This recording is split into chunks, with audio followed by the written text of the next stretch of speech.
Ah, nature. Yeah, nature.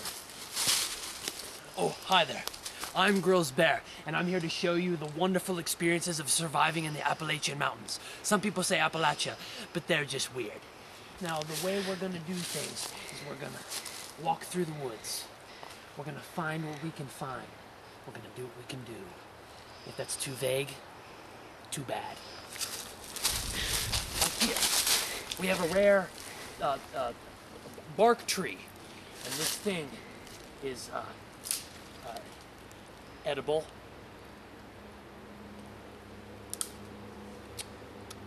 Delicious.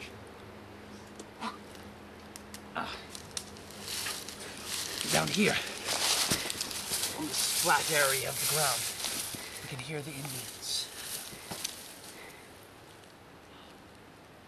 2 men by horse, 1 by pony, and another by a Volkswagen.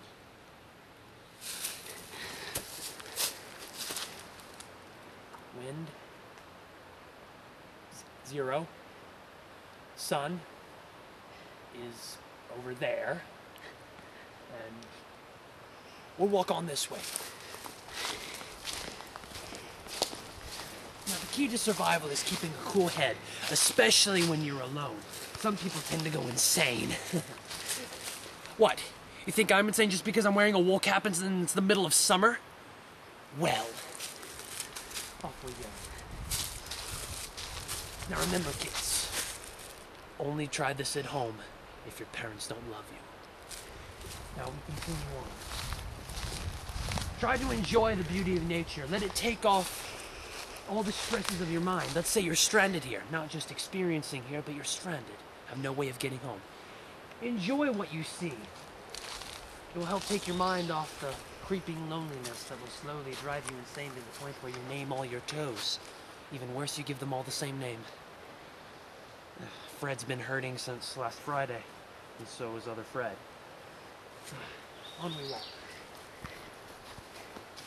Now, an important thing about the Appalachian Mountains is to remember.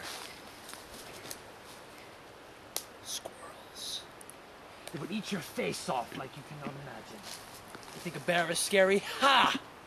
I laugh at bears. There's a bear. Ha! I laugh at you. Squirrels. You must stay quiet. The media has lied to us. They say they're furry little things, but the ones that are really dangerous, they crawl out of the largest trees. They're as big as a normal man, and they have spines made out of adamantium. They're related to Wolverine. It's crazy. Only way to kill them, an adamantium blade. So sharp that just looking at it can... Ah! Oh! Ooh. Gotta stop looking at that. All right. Another important thing is to establish a shelter. Find yourself trapped. Such as this. I am now adequately prepared for everything that comes my way, except for a squirrel invasion. As we walk on, notice many dead limbs in the rope. Wait.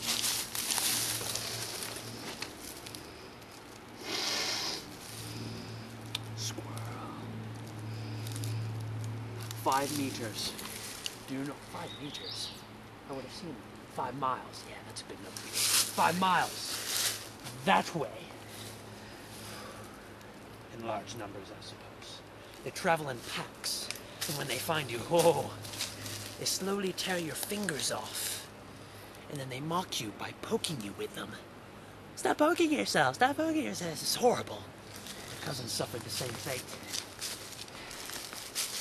Never been the same. We still make fun of him. It's like, hey, can we hand you something? Oh, no fingers. Horrible. I blame my grand-aunt Rudy for that. She was an evil lady. Thought the Holocaust would have changed her. And as we walk on... One of the most important things in my opinion, because I have a ravishing tapeworm, is to find food.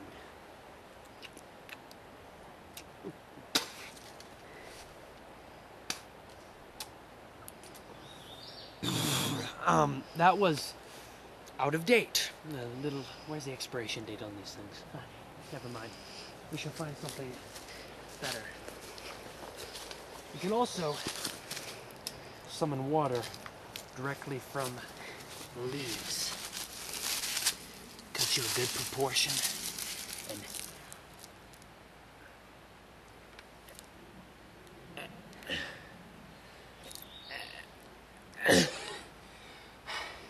nothing today.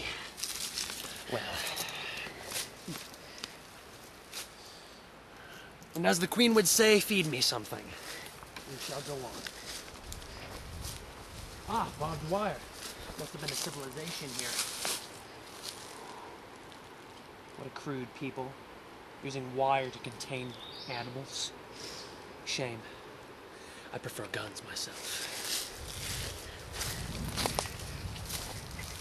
Ah.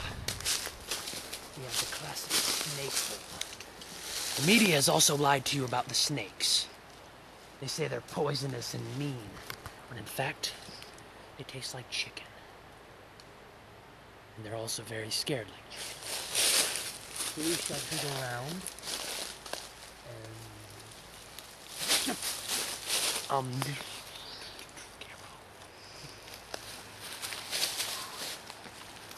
Oh, hello there. Minor cause for injury. I'm perfectly fine. Except for when I think. Moving onward, as we head up the trail. Back to the psychological aspect of surviving in the woods. Surviving in the woods is probably one of the most pristine places for me to survive. I survived on islands, Arctic areas, even my grandmother's house. Dreadful. Her roast beef was too dry. Not enough ketchup. So on we go. You hear the prestige of a river traveling by at a modest distance away. Ah, very thirsty. No water. We go on. We notice tall grasses climbing through the middle of the street. Or what used to be a street. This means something. It means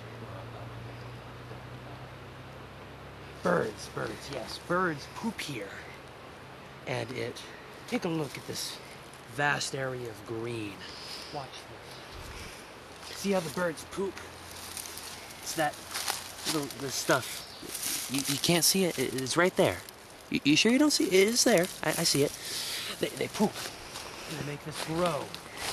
And for some reason, something eats it. And the birds poop again. And whatever that was pooped was probably eaten by another animal. Can you imagine that? Another animal eating another animal's poop? It's quite disgusting. Reminds me of this one boy that I met in college, Eric Myers. I had to do this college prank.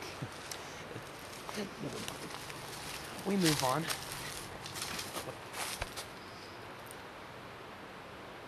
You hear that? It's the faint sound of a giant squirrel. Not the red ones, the gray ones. The gray ones are mean because they're old and they've gone through menopause. I can hear it.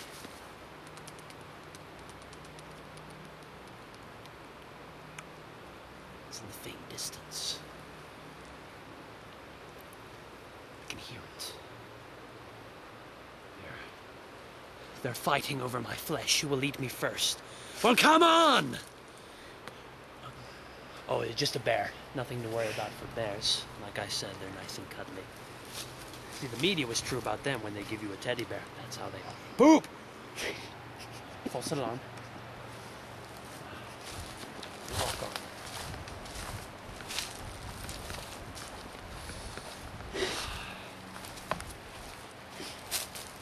I fear that I may never reach the place I intend to camp today. I fear that I may not even survive.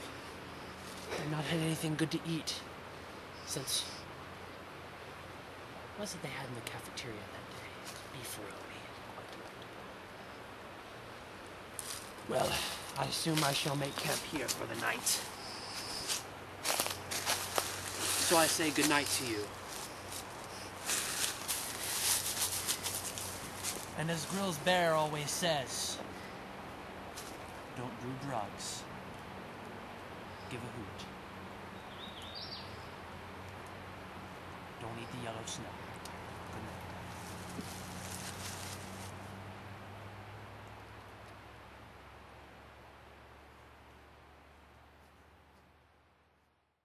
You can't touch this. You can't touch this.